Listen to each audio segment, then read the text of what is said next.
పవన్ కళ్యాణ్ గారు ఇన్వాల్వ్ అవ్వడం, పవన్ కళ్యాణ్ గారికి తగలడం అంటే కొన్ని దైవ నిర్ణయాలు ఉంటాయి. మనం చేసే పాపాలకి ఇవి కొన్ని ఇలా జరుగుతూ ఉంటాయి. అలాగా ఇలా థియేటర్ వ్యవస్థ నాశనం చేసి లీజ్ విధానం తోటి మాలాంటి సినిమా మేము ఎన్నో సినిమాలు తీయాలనే ఉద్దేశం ఉన్నా కూడా సినిమా తీస్తే ఏం చేయాలి? మళ్ళీ రిలీజ్ కు మళ్ళీ 20-30 లక్షలు 50 లక్షలు పెట్టి రిలీజ్ చేయాలి. రిలీజ్ చేస్తే అప్పుడు కూడా ప్రమోషన్స్ కి మళ్ళీ అంటే థియేటర్ ఎఫ్ఓ క్యూబులు కట్టాలి, థియేటర్ రెంట్లు కట్టాలి. లేదంటే రెంట్లు కట్టకపోతే మీరు రామకృష్ణ గారు అన్నట్టు ఇస్తామంటారు థియేటర్లు. అవేవో పనికిరాని థియేటర్లు, ఏసీ లేని థియేటర్లు, టాయిలెట్స్ సరిగ్గా లేని థియేటర్లు, ఆ థియేటర్లకి జనాలు వెళ్ళని థియేటర్లు, అలాంటి థియేటర్లు ఇస్తారు. మంచి థియేటర్లు ఇవ్వరు. రామకృష్ణ గారు చెప్తారు బాగానే 200 థియేటర్లు అంటారు.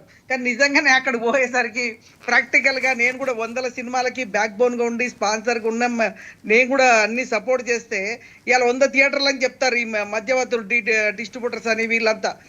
తీరా చూస్తే రిలీజ్ రోజు 3-4 థియేటర్లే కనిపిస్తుంది. 100 థియేటర్లని అతని దగ్గర నుంచి డబ్బులు తీసుకుంటారు, యుఎఫ్ఓ క్యూబ్ ఛార్జీలు కట్టిస్తారు. తీరా చూస్తే థియేటర్లో 4 థియేటర్లు 5 థియేటర్లో కనిపిస్తుంది. ఇదో పెద్ద మోసం. ఇలాంటి మోసాలు యుఎఫ్ఓ క్యూబ్ వల్ల మేము ఎన్ని సంవత్సరాల నుంచి కొట్లాడుతున్నాం.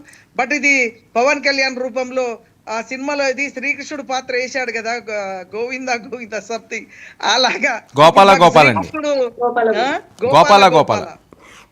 శ్రీకృష్ణుడు లాగా వచ్చినట్టు అనిపిస్తుంది మాకు పవన్ కళ్యాణ్ గారి సినిమా. హరిహర వీరమల్లు సినిమా ఆయన ఎవరు మాజీ మంత్రి మాట్లాడుతూ ఆయన ఏమంటారంటే సినిమా ఇది ఫ్లాప్ అయింది. ఏమన్నా ఉందా?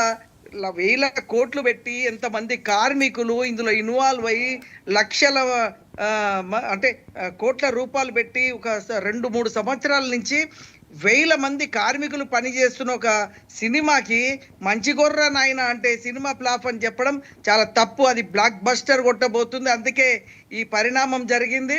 ఎందుకంటే ఇలాంటి పరిణామాలు ఎప్పుడైతే జరుగుతాయో అది బ్లాక్ బస్టర్ కొడుతుంది. అంటే దానికి మనం పుష్పను చూసాం, పుష్పలో కూడా అలాగే జరిగింది కొన్ని విషయాల్లో, అలాగే బ్లాక్ బస్టర్ కొట్టింది. ఇప్పుడు పవన్ కళ్యాణ్ గారి సినిమా కూడా వరల్డ్ వైడ్ బ్లాక్ బస్టర్ కొడుతుంది నా నమ్మకం. రైట్, హోప్ అండి. ఖచ్చితంగా మీకు మంచి జరగాలి, సినిమాకి మంచి జరగాలి, ఇండస్ట్రీకి మొత్తం మీద మంచి జరగాల. Thank you so much Ram Satyanarayana గారు చర్చలో పాల్గొన్నందుకు. థ్యాంక్ యూ అండి. కేతిరెడ్డి జగదీష్ రెడ్డి గారు, థ్యాంక్ యూ.